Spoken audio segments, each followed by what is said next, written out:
Olá, camaradas. Arthur Henrique aqui mais uma vez, agora trazendo a segunda parte da apresentação do livro Os 10 Dias que Abalaram o Mundo, do John Reed. Bom, dando continuidade, na nossa primeira parte, nós encerramos no momento exatamente posterior à tomada do poder pelo Congresso Pan-Russo dos Soviets, ou seja, ali no processo da tomada do Palácio de Inverno.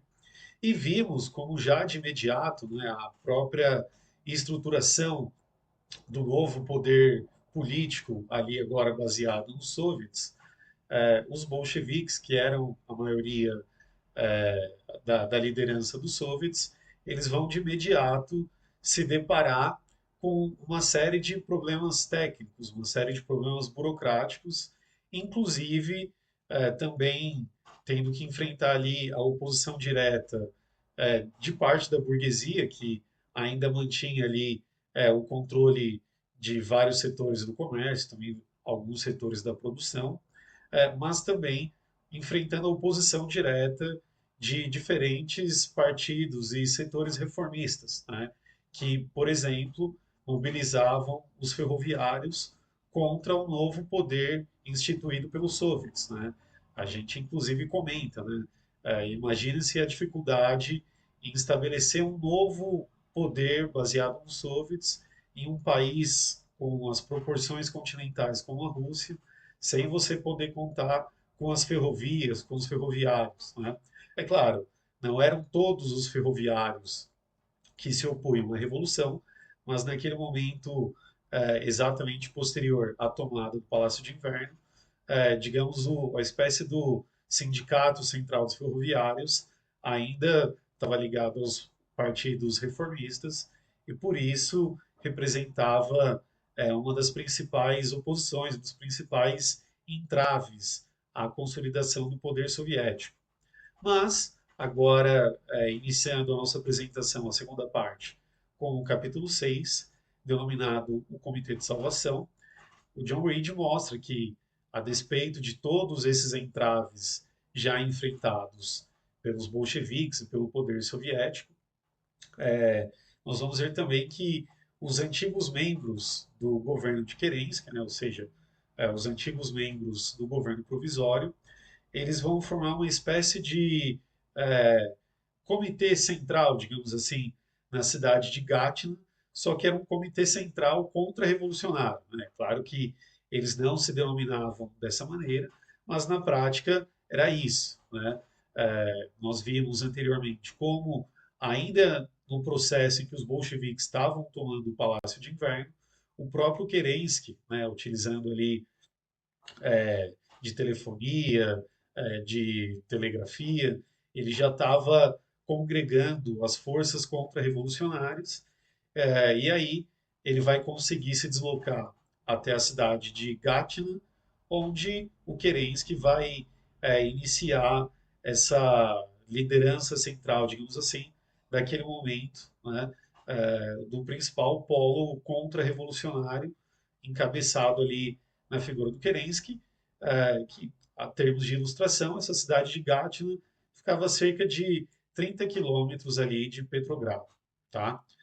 Ao mesmo tempo que o Kerensky começava esse foco contra-revolucionário, o John Reed aponta que tanto o Kaledin, o principal líder cosaco, quanto o general Kornilov, né, o monarquista golpista, eles vão realizar uma série de avanços com suas tropas, né, colocando em risco o poder soviético, né. Mas, na prática, tanto o Kaledin quanto o Kornilov, eles não estavam completamente à mercê do Kerensky, né? Ou seja, eles não obedeciam diretamente a Kerensky. Então, pode-se dizer que naquele momento a contra-revolução estava dividida em três facções, né? Tanto a do Kerensky, a do general Kornilov e a do Kaledin com os seus cossacos, né? Ou seja, a Rússia naquele momento se torna um estado completamente fragmentado, né? Ainda que os bolcheviques e o poder soviético tivessem se estabelecido na cidade de Petrogrado, o mesmo não se podia dizer para o restante da Rússia, tá? Então, a revolução estava avançando, né? Eh, os bolcheviques eles vão ganhar soviets importantes em outras cidades muito relevantes para a Rússia, né? Como, por exemplo, Helsinki, Kazan e a própria cidade de Kiev, né? Que depois vai se tornar um dos principais polos ali do conflito da Guerra Civil. Mas a gente tem ao mesmo tempo o Kerensky estabelecendo aí esse polo contra-revolucionário, que ele vai denominar de Comitê de Salvação da Revolução, né? Mas, como já apontamos, era na verdade um comitê de salvação contra-revolucionário, né? Era um comitê que congregava ali todas as forças tanto os antigos membros do governo provisório, mas também parte dos partidos reformistas e outros setores que se opunham aos bolcheviques, mesmo aos socialistas revolucionários de esquerda, que naquele momento ainda compunham o governo soviético, né? Então, todos esses setores contra-revolucionários vão se congregar naquele momento nesse comitê contra-revolucionário, né, que vai acabar ganhando corpo, né? E aí, diante disso, o John Reed vai mostrar como, nesse contexto, um certo regimento do exército, que era o regimento dos carros blindados, né, digamos assim, os primeiros tanques, né, que vão surgir ali na Rússia, né? E aí a gente precisa lembrar, né, o que representaria você ter o controle de um regimento de blindados em 1917, né? Então, John Reed vai mostrar nesse capítulo como a questão do controle desse regimento, né, o regimento dos carros blindados, ele vai se tornar central nesse enfrentamento entre o poder soviético e o Comitê Contra-Revolucionário, né? E, mais uma vez, por meio da agitação e propaganda, os bolcheviques vão conseguir o apoio do regimento dos carros blindados, né? E dessa forma vão conseguir um enorme passo para garantir a consolidação da revolução, tá? Bom, até esse momento, né, pode-se dizer que a revolução ela tinha muito mais um caráter, digamos assim, de agitação de massas do que uma insurreição armada, né? Mas só até aquele momento. Então a gente vai ver que a partir daqui as coisas começam a ficar um pouco mais sangrentas, digamos assim. Nós vemos então no capítulo 7, chamado A Frente Revolucionária, como, além de todos esses problemas que o governo soviético enfrentava, vai ter um agravamento ainda de toda a sabotagem, tanto da burguesia, quanto até de alguns funcionários de empresas estatais, né, que ainda apoiavam o governo de Kerensky, né?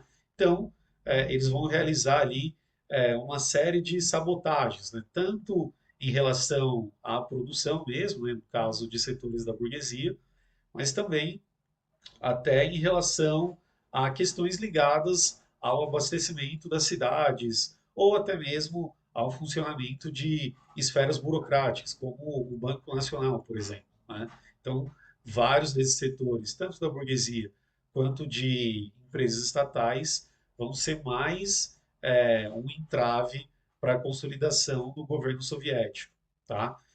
Então, o John Reed deixa aqui bastante claro como a tomada de poder, apesar de o episódio da tomada do Palácio de Inverno ter sido relativamente, né, em termos históricos, ter sido relativamente pacífico, né, ele começa a mostrar como a partir de então a revolução lida com uma série de contradições, tanto em relação a setores do trabalho, mas também a setores da burguesia, a setores da burocracia, além do próprio risco armado da contra-revolução, tá? Mas, ainda assim, né, os bolcheviques aos poucos continuavam avançando e o John Reed já relata aqui como Moscou, né, que ainda estava nas mãos do governo provisório, né, vai se tornar, naquele momento, um dos principais palcos de ação dos bolcheviques, né, já que os bolcheviques vão conseguir organizar a massa naquela cidade e, portanto, a partir daquele momento, Moscou passa a ser o centro da revolução, o centro da consolidação do poder soviético, né? E aí, esse capítulo 7, o John Reed, ele encerra mostrando como naquele momento, né, aqui a gente está falando mais ou menos do dia 10 de novembro, sempre relembrando a ressalva que fizemos na apresentação anterior, né, de que para manter a ordem do que o John Reed utiliza, a gente vai se manter aqui no nosso calendário ocidental, né, lembrando que a Rússia de então utilizava outros calendários, né, mas o John Reed demonstra que, ainda que os bolcheviques estivessem avançando em Moscou, batalhões da contra-revolução, principalmente aqueles ligados às famílias aristocratas, né, eles vão se infiltrar em várias regiões às margens de Petrogrado, né? Então, ao passo que Moscou, a revolução estava avançando, Petrogrado ficava, de certa forma, sitiada com essas tropas contra-revolucionárias. Passamos então ao capítulo 8, que é intitulado A Contra-Revolução, e o John Reed vai mostrar aqui todas essas batalhas, né, que vão acontecer nos arredores de Petrogrado e de várias outras cidades importantes, né, cidades essas que já estavam sob controle bolchevique, né, e ele vai mostrar que todas essas regiões controladas pelos bolcheviques vai sofrer uma série de ataques, né? Seja das tropas ali leais ainda ao Kerensky, seja das tropas ligadas às famílias aristocratas, seja as tropas do general golpista Kornilov, ou até os cossacos de Kaledin, né? Então, na prática, o que o John Wick está mostrando é que a guerra civil já começava aqui, né? Ou seja, aquilo que o Kamenev, né, em 7 de novembro, né, da tomada do Palácio de Inverno, né, ele comemora como uma das revoluções mais pacíficas da história, né? Isso aqui já não existe mais, né? Então, o John Reed vai mostrando como as batalhas vão se tornando cada vez mais sangrentas, como o número de feridos, o número de baixas vai se tornando cada vez maior, né? Inclusive, já nesse capítulo, o John Reed demonstra como várias potências imperialistas já estavam intervindo na Rússia contra o governo soviético, né? Destacando principalmente agentes militares franceses e ingleses, principalmente, até porque tinha ainda a questão da Primeira Guerra Mundial, que naquele momento, em 1917, ainda estava ocorrendo, né? E a Rússia, que fazia parte da Entente, né, junto com os ingleses e os franceses, né, ou seja, tanto a França quanto a Inglaterra não queria que a Rússia se retirasse da guerra, né, era parte importante da sua estratégia ter o fronte oriental ali contra a Alemanha, né? Então, tanto por essa questão estratégica militar, mas principalmente por essa questão de classe, vários agentes do imperialismo já estão intervindo contra o poder bolchevique nesse momento. Né? Bom, diante disso, os bolcheviques eles vão insistir e amplificar ainda mais o lema todo o poder aos soviets, né? Ou seja, os bolcheviques eles vão insistir em uma saída de classe, não vão capitular para nenhum tipo de conciliação, tá? Mas, enquanto isso, partidos reformistas, né, aqueles setores reformistas, que ainda não tinham se juntado ao Comitê Contra-Revolucionário do Kerensky, né, eles vão tentar uma outra via, né, eles vão tentar propor um outro governo, né, um governo de conciliação, um governo de coalizão, que contasse ali com a participação dos partidos burgueses, que não contasse com os bolcheviques e que, inclusive, até eventualmente levasse preso tanto Lenin quanto Trotsky. Né? Mas, na prática, essa atuação dos partidos reformistas nesse momento vai fazer com que os principais setores operários, inclusive vários setores que até aquele momento estavam se opondo aos bolcheviques, como o caso dos ferroviários, eles vão agora, de vez, se unir ao programa bolchevique, vão se unir ao lema de todo o poder aos soviets contra qualquer tipo de coalizão, contra qualquer tipo de conciliação. Enquanto isso, na situação de Moscou, o John Reed mostra, né, como os bolcheviques já cercavam ali o Kremlin, né, mas ainda que eles estivessem praticamente controlando o Kremlin, as próprias forças bolcheviques estavam ali em Moscou cercadas por várias tropas aristocratas, né? Então é uma situação bastante tensa a situação de Moscou, né? Por fim, a gente vai ter também no dia 12 de novembro, mais uma vez, do nosso calendário, sempre lembrando isso, mas nesse 12 de novembro, o Kerensky ele vai organizar uma última grande investida contra Petrogrado, partindo da cidade de Czarkoye-Selo, né, que não sei nem se é essa a pronúncia, na verdade, mas era uma espécie de região metropolitana de Petrogrado, né?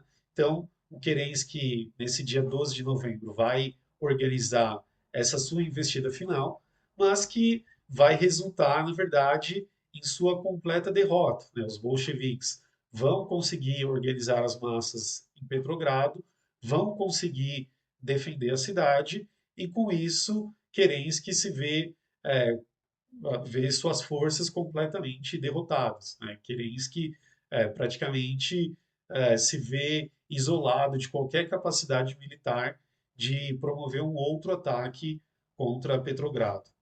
Então, agora nós vamos para o capítulo 9, que se chama A Vitória, né? Que mostra, né, como, conforme os bolcheviques garantiam a defesa ali de Petrogrado, né, em Moscou, os bolcheviques também vão consolidar as suas forças, né? Inclusive, vai surgindo da parte dos bolcheviques até a ameaça de bombardear o Kremlin caso as forças aristocratas ali não se rendessem, né? Lembrando que o Kremlin era um grande símbolo nacional, né? E você, naquele momento, ousar, digamos assim, atacar materialmente o Kremlin, né? Era uma grande ousadia nesse sentido, né? E diante disso, o John Reed vai mostrar como a contra-revolução vai lançar mão de uma poderosa arma, né? Que era o boicote financeiro, né? Já que vários banqueiros e até mesmo funcionários de bancos públicos, eles vão se recusar a realizar qualquer tipo de transação bancária, vão se recusar a, inclusive, apresentar os valores retidos ali em cada banco, né? E até diante dessa situação, né, os bolcheviques sempre lembrando, né, a, a situação histórica de como se deu a Comuna de Paris, os erros da Comuna de Paris, os bolcheviques eles decidem que não iam negociar com os banqueiros e resolvem, sem nenhum tipo de pudor, arrombar literalmente a entrada dos depósitos bancários, né? Então, eles vão realizar uma série de arrombamentos, né, utilizando até explosivos, né, para ter acesso a todos os valores contidos ali em todos os bancos de Petrogrado, né? E por fim, o próprio Kerensky, né, que estava ali na situação de derrota em Czar Conhecê-lo, ele vai fugir completamente derrotado. Inclusive o Kerensky ele tem que fugir disfarçado, né? Ou seja, ele foge literalmente com o rabo entre as pernas, né? Ele consegue sair de Gatiná, né, de onde ele comandava ali a investida a partir de Czar Conhecê-lo, né? E dessa forma, Gatiná, né, que era o último reduto do Comitê Contra-Revolucionário, né, ali nas proximidades de Petrogrado, é, os bolcheviques conseguem controlar a cidade de Gatiná. Kerensky foge completamente derrotado, inclusive vai sair de cena, né? E dessa forma a situação em Petrogrado praticamente se estabiliza, se consolida, né? Bom, finalizando esse capítulo, né, tem uma cena bastante anedótica, né, que o John Reed narra, né. Mais de uma vez a gente já citou que ele era confundido, né, como um agitador, né, um propagandista contra-revolucionário, né, porque se imagina, ele era um estrangeiro, não falava a língua local, né, tinha outros costumes, né, imagina um cara desse andando por meio dos revolucionários, fazendo perguntas, anotações, né, e aí ele fala que quando ele estava cobrindo os eventos em Czar conhecê-lo, um certo pelotão o captura, né, o prende e o leva para o pelotão de fuzilamento, né? Ele até tenta apresentar o seu salvo-conduto, mas os soldados ali não sabiam ler, né? Então ele conta que por pouco mesmo ele não foi fuzilado, né? Bem na hora final, quase uma cena de filme, aparece ali um outro soldado que sabia ler e aí salva a situação do John Reed, né? Mas dessa vez ele conta que quase foi para a vala literalmente. Bom, seguindo para o capítulo 10, que é denominado Moscou, mostra exatamente por isso a tomada do poder soviético na cidade de Moscou, né? É, inclusive, né, o John Reed sempre deixa isso claro, como os bolcheviques eles tentavam evitar a todo custo os erros históricos da Comuna, né? Então, por isso, apesar de toda a comoção, os bolcheviques utilizam essa tática de bombardear ali o Kremlin, né, como forma de levar à rendição das tropas aristocratas, né? Mas isso gera toda uma comoção, né? Tanto entre a massa, né, entre a própria população de Moscou e da Rússia como um todo, e até entre os próprios bolcheviques, né? O John Reed mostra como o Lunacharsky, né, que era um dos principais líderes bolcheviques, ele vai de uma forma até emotiva e de certa forma moralista, ele vai condenar publicamente esse ato, né, que estaria ferindo, né, um grande símbolo nacional, né? Mas de toda forma, os bolcheviques eles têm êxito em Moscou, eles conseguem finalmente controlar e chegar ao poder soviético em Moscou, mas a tomada do poder em Moscou é muito mais sangrenta e muito mais violenta do que foi em Petrogrado, né? E exatamente por isso, nesse capítulo, nós temos uma das passagens mais famosas, né, e até as mais bonitas do livro, né, onde o John Reed ele vai narrar o cortejo fúnebre das centenas de revolucionários que tombaram na batalha por Moscou, né, e aí ele narra de forma até bastante lírica, emotiva, como todo o cortejo formado ali por uma miríade de pessoas, uma grande massa, estava cantando em uníssono internacional, levando todos os presentes a uma espécie de epifania emotiva, né? Ou seja, é uma passagem realmente muito bonita, né? Ah, e é curioso, né? Porque justamente nesse local onde vai acontecer esse cortejo fúnebre, né? E o sepultamento dos revolucionários tombados na tomada de Moscou, vai ser o local onde anos mais tarde as próprias cinzas do John Reed vão ser depositadas, né? Lembrando que ele morre ainda em 21, em decorrência da epidemia de tifo, né, que assola a Rússia ali no contexto da Guerra Civil, e diante, né, de todo o papel de divulgação do processo revolucionário, o John Reed tem a honra de ter as suas cinzas, né, os seus restos depositados ali é, exatamente naquele local do sepultamento de Moscou. Bom, por fim, chegando ao capítulo 11, né, que o John Reed denomina a conquista do poder, ele mostra, né, um outro problema, uma outra contradição que vai surgir para o poder soviético, né, que é o seguinte: os bolcheviques, que eram com certeza a principal liderança dos soviets, né, eles tinham como base a ideia da autodeterminação dos povos, né, ou seja, cada nacionalidade teria ali o direito de definir o seu destino histórico, digamos assim, né? Lembrando, né, que o Império Russo ele era composto por diversas repúblicas, repúblicas não, diversas nacionalidades, né? É, a questão nacional no Império Russo era algo muito marcante, né? Inclusive era algo muito divisionário, né? Já que existiam realmente muitas nacionalidades diferentes, com culturas bastante diferentes uma das outras, né?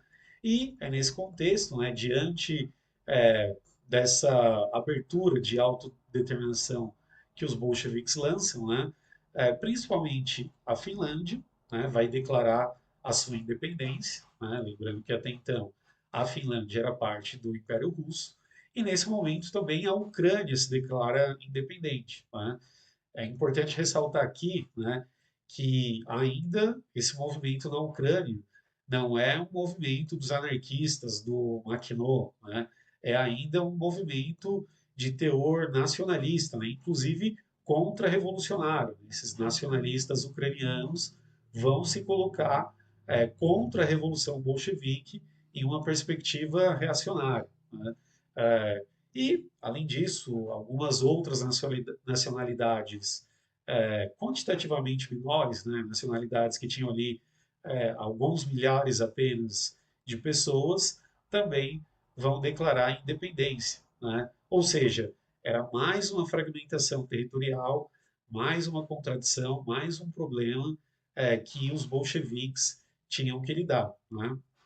Não bastasse isso, existiam ainda, né, tropas que estavam ali no contexto do fronte ainda da Primeira Guerra Mundial, né, tropas que vão se manter ainda leais aos monarquistas, né, e essas tropas elas vão ser recebidas, né, pela Polônia, onde elas vão ser unificadas, centralizadas, e ali se monta já uma primeira grande frente do Exército Branco, uma das principais frentes que vão surgir contra o poder soviético ali no contexto da Guerra Civil, a partir dessas tropas, né, que ainda eram leais aos monarquistas, que vão se centralizar na Polônia, né?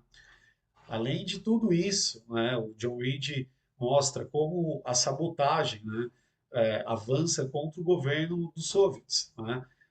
Inclusive a sabotagem em um nível até das relações internacionais, né?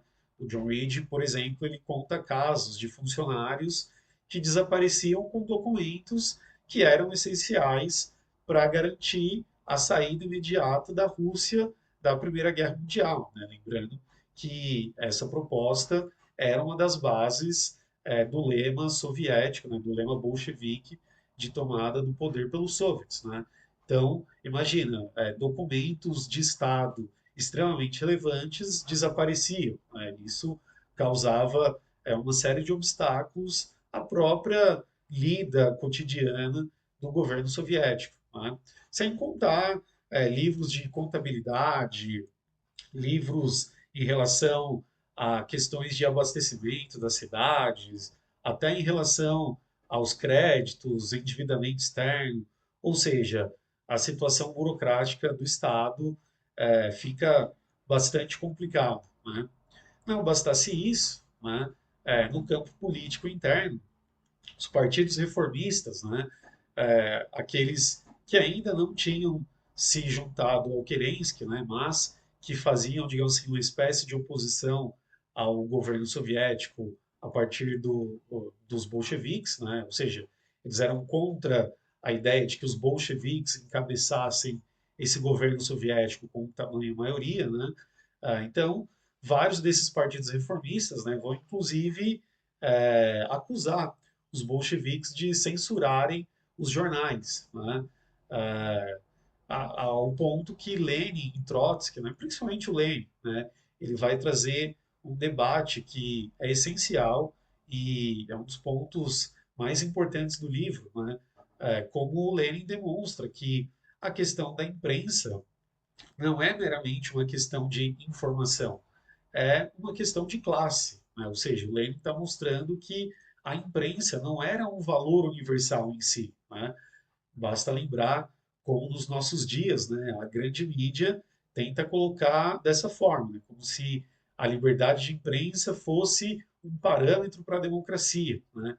Então, o que o Lenin estava falando naquele momento é que não, a imprensa era uma questão de classe, né? Ou seja, da mesma forma que a primeira revolução lá de fevereiro de 17 tinha fechado os jornais monarquistas, inclusive esses partidos reformistas que agora reclamavam participaram disso. Lenin e os bolcheviques estavam falando que iam sim fechar os jornais burgueses, né? Já que se tratava de impor essa derrota de classe à burguesia, né? Não era mera censura, não era uma questão moral, né? Inclusive, o próprio Lenin apontava que, a despeito dos jornais burgueses terem sido fechados, os jornais reformistas, mesmo com toda a oposição aos bolcheviques, eles continuavam circulando, né? Ou seja, não se tratava nada de censura, né? Mas o que fica claro aqui é que os bolcheviques, principalmente liderados pelo Lenin, eles tinham clareza, né, de que nesse contexto de revolução não tinha espaço para vacilação, não tinha espaço para conciliação, né? Esse é o principal ponto dessa passagem, né?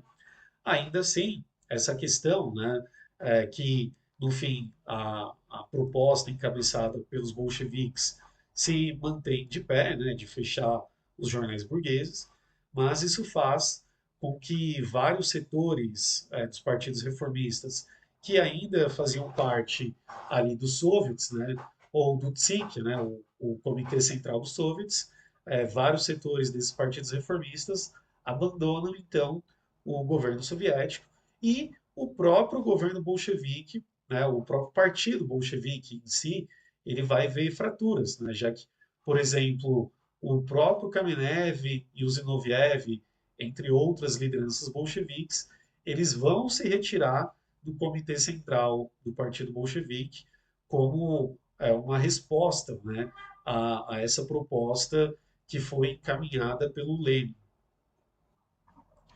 Bom, então aqui fica bastante claro, né, como o John Reed demonstra, que a oposição ferrenha que os bolcheviques vão fazer contra os partidos reformistas, né, não era meramente uma questão de um suposto autoritarismo bolchevique, né, como certas leituras da história tentam colocar, né? Na verdade, os bolcheviques estavam colocando um limite contra essas perspectivas de conciliação, contra essas perspectivas de se vacilar num processo revolucionário que esses partidos reformistas traziam, né? Inclusive, o próprio partido menchevique, nesse momento, né, vai se colocar abertamente em oposição à revolução, ao governo soviético. Inclusive, nesse momento, os mencheviques eles vão lançar um ultimato contra os bolcheviques e contra os soviets, clamando, veja só, pela libertação de todos os que eles chamavam de presos políticos, né, que contavam ali, inclusive com setores aristocratas que pegaram em armas contra a revolução, né? Os mencheviques defendiam o desarmamento da Guarda Vermelha, né? Defendiam uma suposta liberdade de imprensa, que na verdade era algo que beneficiava os partidos burgueses, né? Ou seja, era uma capitulação à conciliação, né? Era uma oposição não aos bolcheviques, mas à revolução em si, né? Já que o que John Reed mostra, né, a partir da leitura da realidade de Lenin, é que qualquer conciliação, qualquer vacilo naquele momento resultaria na derrota da revolução, né? Bom, ainda assim, né, não bastasse esses problemas políticos, né, ainda existiam as questões cotidianas, né, já que nesse momento ainda de reestruturação do poder político, né, o John Reed vai mostrando como no dia a dia, né, os próprios bairros organizavam espécies de tribunais revolucionários, né, para julgar ali os casos mais locais, casos menores, né, até porque nesse momento, vários casos de saques, né, saques contra comércios, contra edifícios públicos, enfim, até saques contra transeuntes, esse tipo de coisa, ia se alastrar bastante nas principais cidades, né? Eh, Sempre considerando, né, que um dos principais alvos, né, desses saques eram os depósitos de bebidas, né? Algo que já tinha acontecido até ali no próprio Palácio de Inverno, né? De tal forma que o próprio poder soviético vai se ver forçado a colocar é, a guarda vermelha na rua, né? Lembrando que a guarda vermelha tinha aquele papel exatamente de ser essa força de controle contra esse tipo de saque, contra esse tipo de distúrbio, né? Bom, mas, por fim, no dia 29 de novembro, mais uma vez do nosso calendário, a antiga Duma Municipal, que era onde se mantinha, né, os últimos resquícios ali do governo provisório, né, que era até a tomada do Palácio de Inverno, era essa Duma Municipal que governava Petrogrado, né, mas nesse dia 29 de novembro ela é completamente dissolvida, né, e a partir de então se estabelece um governo municipal totalmente soviético, né, mas, por outro lado, a Finlândia e principalmente Kiev, ali a região da Ucrânia, vão se consolidar como polos anti-bolcheviques, né? Ou seja, a contra-revolução avança a passos largos nesses locais, né? Ainda assim, o John Reed vai mostrar que em todo esse contexto, né, há um avanço importantíssimo para a revolução, que é a solução de parte, né, de grandes tropas cossacas, né? Ou seja, já que grande parte da população cosaca, naquele momento, que até então, inclusive de forma armada, né, se opunha à revolução, né, consegue ser convencida pelos bolcheviques de que o processo da socialização da terra beneficiaria a própria cultura cosaca, digamos assim. Os próprios cossacos sairiam beneficiados com isso, né? De tal forma que os próprios cossacos vão isolar o seu líder, o Kaledin, né?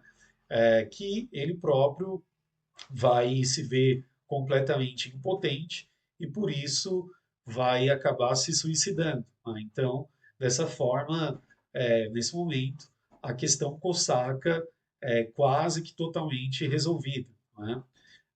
Bom, mas ainda assim existia um outro lado da questão, né, que era a questão da frente de guerra, né? Ou seja, a Primeira Guerra Mundial ainda estava ocorrendo, né, e os aliados ainda estavam pressionando, né, aliados aqui a gente diz a França, a Inglaterra, estavam pressionando a Rússia a se manter no front, né, e por isso aumentando cada vez mais o apoio aos setores contra-revolucionários, né? Um caso marcante nesse sentido vai ser um general aristocrata, né, do fronte de guerra, né, o general Ducolin, né, que com esse apoio dos imperialistas franceses e ingleses vai tentar assumir o controle das tropas que estavam ali ainda no fronte, né, tentando de certa forma criar uma coluna, né, uma coluna militar anti-bolchevique, anti-soviética, né. Mas mais uma vez Lenin e os bolcheviques vão responder com uma ação de massas, né? Respondendo a essa ação do general Ducolin com a criação de comitês de base para os próprios soldados assumirem a situação no front, né? Uma tática que vai dar completamente certo, né? A tal ponto que os próprios soldados, principalmente os soldados rasos, eles vão assumir de fato o controle das tropas do front naquele momento, né? E o próprio general Ducolini vai ser preso, né? E ele era tão odiado pelos soldados rasos que ele vai acabar sendo linchado até a morte, né? Bom, então, dessa forma, o Kerensky já estava derrotado, tropas ali do fronte, tirando ali aquela aquelas tropas congregadas na Polônia, elas já estavam estabilizadas sob o controle dos soviets, né? Os próprios cossacos, né? A situação cosaca tinha encontrado ali uma certa solução, né? Então, com isso, a revolução já estava se consolidando, principalmente no eixo Petrogrado-Moscou, né? Inclusive, nessa conjuntura, né, os soviets eles vão efetivar uma série de decretos bastante importantes, né? Por exemplo, a nacionalização de todos os bancos, a criação dos primeiros planos econômicos, né? Ou seja, as primeiras ações de uma economia planificada, né? Inclusive, nesse momento, tem o surgimento do Conselho Superior de Economia Nacional, que vai ser uma espécie de precursor da Gosplan, né? E principalmente nesse momento vai ter a reorganização do exército, passando a ter, pelo menos naquele momento, uma ordem hierárquica muito mais democrática, com a participação dos soviets de soldados muito mais presente, e principalmente a efetivação do decreto de socialização da terra, né, que era um dos principais eixos ali, é, inclusive era um dos tripés ali do lema dos bolcheviques, né, de paz, pão e terra. Então, a efetivação da socialização da terra era um passo fundamental para a consolidação da revolução.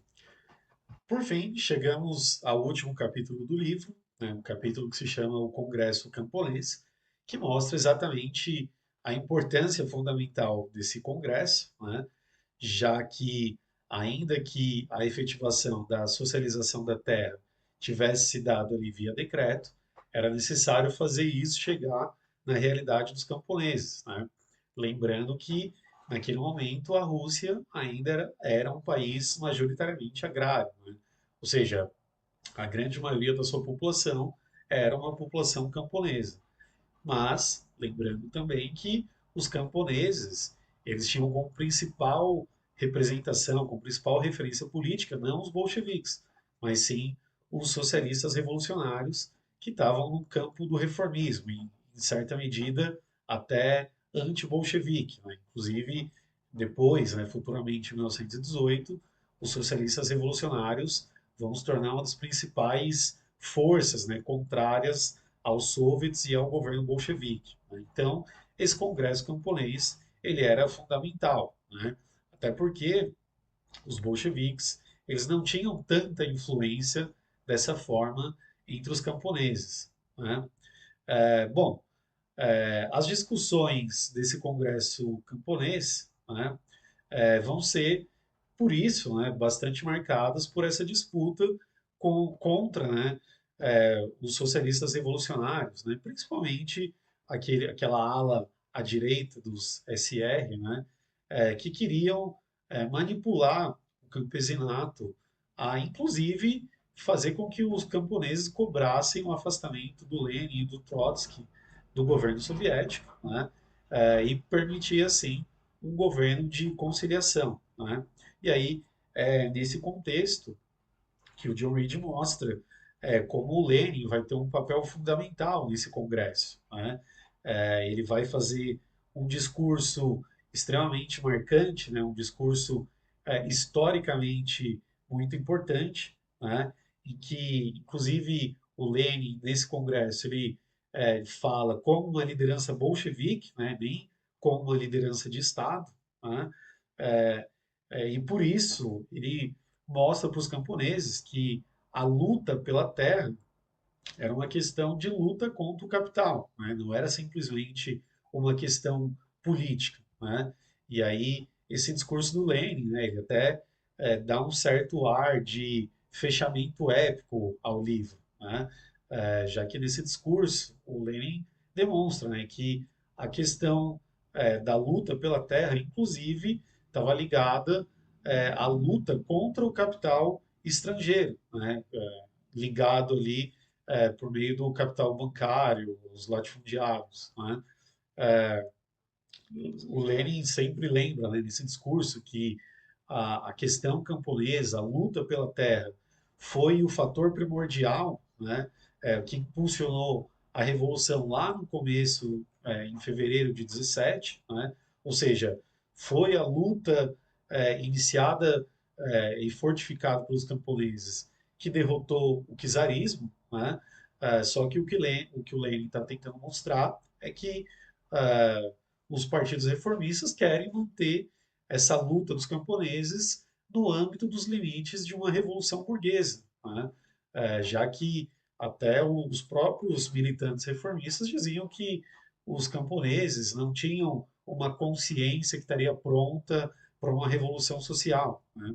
E aí, de certa forma, o fechamento, né, desse discurso do Lenin, ele aponta no sentido de que o dever do Partido Revolucionário não é esperar que as massas tenham um determinado nível de consciência para ir atuar para a revolução, né? Na verdade, o partido ele tem que estar preparado para ser a vanguarda das massas, né?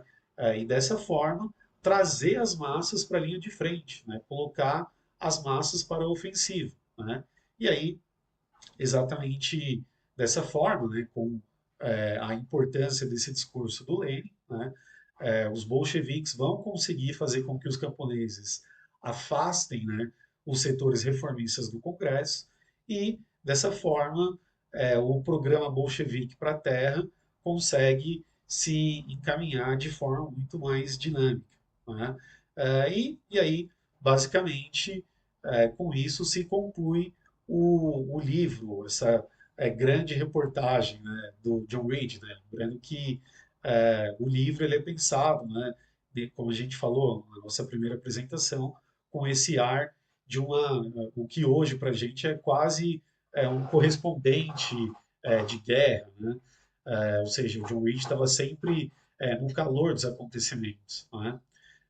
Mas, a despeito disso, a gente vê como o John Reed ele consegue perfeitamente registrar a importância do Partido Revolucionário em um processo revolucionário, tá? Ou seja, mostrar o partido enquanto aquele que empurra as massas para um programa radical, né, sem vacilos, sem conciliação, né? Inclusive, esse livro do John Reed, né, ele é bastante marcante, bastante importante para se ter uma referência mais visual até, digamos assim, né, da participação das lideranças nesse processo revolucionário, né? Ele, inclusive, consegue entrevistar o Trotsky, né, ou seja, tem vários dizeres que são fontes primárias para esse relato do John Reed, né? Ou seja, quase como se a gente conseguisse acompanhar passo a passo ali do Lenin, do Trotsky, né? Até o vacilo de outras lideranças, né? O Kamenev e o Zinoviev, né? Que fica claro que como eles não tinham de fato esse ímpeto de revolução de massas que Lenin e Trotsky tinham, né? E aqui a gente não pode deixar de citar também o próprio retrato do Stalin nesse contexto revolucionário, né? Já que a história stalinista vai posteriormente tentar construir a noção de que o Stalin teria sido um grande líder do processo revolucionário de 17, teria atuado ativamente em diversas frentes, em diversos momentos. E esse livro do John Reed deixa bastante claro que não, né? É claro que o Stalin já era um quadro importante do partido, né? Mas assim, para se ter ideia, em todo esse livro, em todo esse relato do John Reed, o nome do Stalin ele é citado apenas duas vezes e é citado apenas como o momento que o Stalin ele é estabelecido para determinadas comissões, né? Como por exemplo a comissão ali das nacionalidades, né? Ou seja, você não vê nenhuma grande participação do Stalin, né? Nenhuma participação determinante do Stalin, né? Isso é até bastante curioso, né, em relação a essa edição aqui da LPM, né, que é a edição mais conhecida aqui no Brasil, né, que exatamente por ser uma edição de bolso, né, e ter essa preocupação de reduzir os custos, né, se vê que é uma edição com pouco rigor editorial, né? Então tem alguns problemas de tradução, né, mas o principal problema, né, é que aqui nessa edição A LPM coloca um pós-fácil no livro que, para um leitor desatento, né, pode parecer que é um escrito do próprio John Reed, né, já que esse pós-fácil aparece colado ali com a introdução, né, parece que é tudo a mesma coisa, né, mas na verdade não. Esse pós-fácil que aparece aqui é um pós-fácil de 1957, né, décadas depois que o John Reed já tinha falecido, né. Inclusive, é, é marcante essa data de 1957, porque esse livro ele ficou proibido durante toda a era Stalin, né? Ou seja, de 24 até 1955 era proibida a circulação desse livro. Exatamente porque ele mostrava tanto o papel central que não só Lenin, mas o Trotsky vai ter, né, algo que o Stalin vai dedicar o seu governo a tentar desqualificar, mas mostra também como o Stalin teve uma participação bastante periférica, né? Uma participação secundária, para não dizer terciária. Né? Então, inclusive, o próprio escrito desse pós-fácil, né, ele tenta colocar isso, né? Por mais que seja um pós-fácil escrito ali em 57, ou seja, a gente já está ali na fase do governo Khrushchev, né? Mas você vê que é um pós-fácil que está imbuído da noção stalinista de história. Né? Ele até fala que o John Reed ele não conseguiu captar direito a história do movimento, né? Porque o movimento bolchevique naquele período ele era bastante clandestino, né? Meio que dando a entender. Por isso que o Stalin não aparece aqui e por isso que o Trotsky teria aparecido tanto. Né? Seria um erro do John Reed de não ter tido acesso às fontes ali da clandestinidade, né? Quando na verdade não se trata de nada disso, né? O próprio Lenin ele recomendava esse livro para todos os militantes que queriam ter um acesso inicial à história da revolução, né? E o próprio fato do Stalin ter proibido a circulação desse livro mostra qual que era o real caráter, né, do porquê esse pós-fácil se referia dessa forma ao Trotsky e ao Stalin. Né? Bom, mas para a gente finalizar de vez, né, eu queria colocar uma citação aqui do livro que eu acho que reflete bem, né, o que foi a Revolução Russa, né, e como o John Reed consegue captar essa essência, né, mostrando que foi uma revolução em que o partido de vanguarda ele não tentou uma conspiração ou um levante inconsequente, né, mas foi um processo em que o partido serviu de sustento para as massas, né? Ou seja, o partido que empurrava as massas para um programa radical. Né? Então, o que está aqui nessa edição, na página 350, diz aqui: os bolcheviques não chegaram ao poder também por meio de um golpe de força organizado por um pequeno grupo. A revolução teria fracassado se as massas não tivessem sido preparadas em toda a Rússia para a insurreição. Por que os bolcheviques venceram? Porque sabiam lutar pelas pequenas e pelas grandes aspirações e reivindicações das grandes camadas populares, organizando-as e dirigindo-as para a destruição do passado e lutando com elas para edificar, sobre as ruínas fumegantes do sistema social destruído, uma nova sociedade, um novo mundo. É isso.